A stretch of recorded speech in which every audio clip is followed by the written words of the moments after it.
Alam mo yung kahit na anong gawin mo, hindi ka pa rin sapat. Yung paulit-ulit kang nire-reject ng buhay.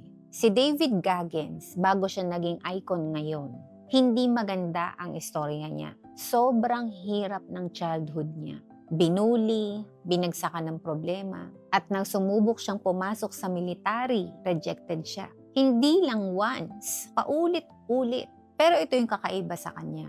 Hindi niya tinanggap na hanggang dito lang ako. Ginawa niyang training ang paghihirap niya. Sa buhay natin, hindi naman talaga hadlang ang rejection. It's only a reminder. Ito ay isang signal na sinasabing, uy, hindi ka pa tapos. I-level up mo pa. And let's be honest, lahat tayo may moment na ganyan. Sa trabaho, sa relasyon, sa pangarap.